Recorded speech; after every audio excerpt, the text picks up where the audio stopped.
Good morning, welcome to another of our daily devotional videos here at Emmanuel. Today, as we are following our Bible plan, we're in 2 Corinthians chapter 2 and verses 12 to 17. And it's a short passage, but there's lots going on here. We've got a range of ideas. We've got triumphant processions. We've got the aroma of life and death. And also we've got some very seemingly practical considerations and explanations of the Apostle Paul's behaviour at a particular point in history as well. And it's all kind of jumbled together. As I said yesterday, this is quite a complex letter with lots of context to it, and one of the recurring themes, I suppose, is contrasting sort of very practical concerns with great gospel themes. And that's where this passage begins. Paul is describing his the gospel work that he has been doing. He's been sharing the good news about Jesus. But at the same time, even though that was fruitful, that was going well, he says his spirit was troubled because Titus was not with him in Troas, and so he's planning to go off to Macedonia to find him. But then it seems suddenly, just like that, Paul launches into this rich analogy about the victory of Christ and the gospel aroma that Christians have being sort of spread everywhere they go. And it's kind of like, oh, what's going on here? How are these two things related? Why do we just jump from practical concerns to this sort of big illustration analogy of triumphant processions and all those sorts of things?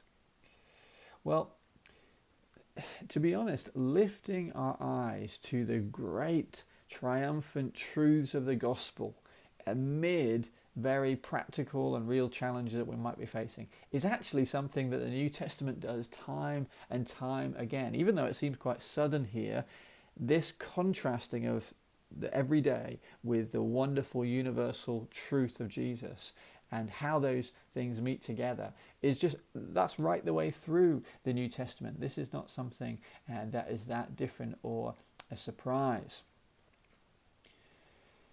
Even in this letter, what we can see is that Paul, it doesn't actually seem like he feels like he's winning. But what he's demonstrating is that even in a moment where circumstances are difficult, his spirit is not at rest because Timothy is not with him. He's actually turning to the gospel truth and giving thanks for that. And actually this demonstrates a pattern that we can follow. You see, we live in an age where sort of individualism borders on narcissism sometimes, and we imagine that if our own sense of well-being is at all upset, then something must be deadly wrong. Well, what do we see here? When the Apostle Paul is troubled, and he is troubled, his spirit is not at rest, what does he do? Does he take a spa break? Does he sit on the sofa for a week in the name of self-care? No. What we see is that he praises God. Thanks be to God. And even though he doesn't feel like he's winning, he reminds himself that he's wrapped up in the victory of Jesus. And that's how he responds when his spirit is not at rest. He focuses on what he knows to be true in Christ. Now, most commentators see this mention of a triumphant procession as a reference to the victory parades of the Roman Empire.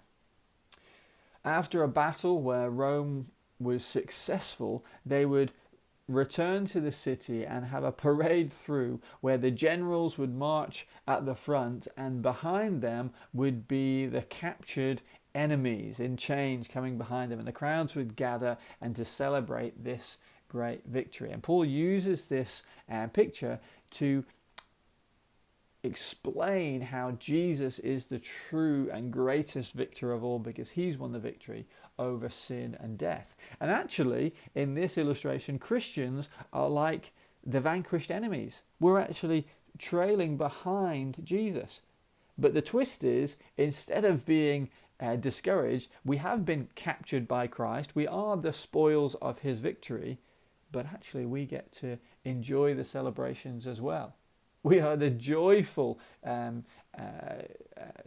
previous enemies of Christ that have become the spoils of his victory. We were captured by him, but brought into his love and his grace and his mercy. And this is a wonderful reminder that this is our identity in Jesus. This is who we are. We're sharing in the gospel celebration. We belong to Jesus. He's won the victory, and we get to share in his victory celebration. And that's what eternity is going to be all about. And so what Paul is doing here is demonstrating what to do when we feel like a failure. Do you feel like that right now?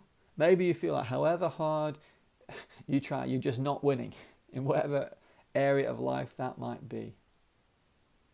How do we respond to that? When we feel like we're not winning, when we feel like a failure.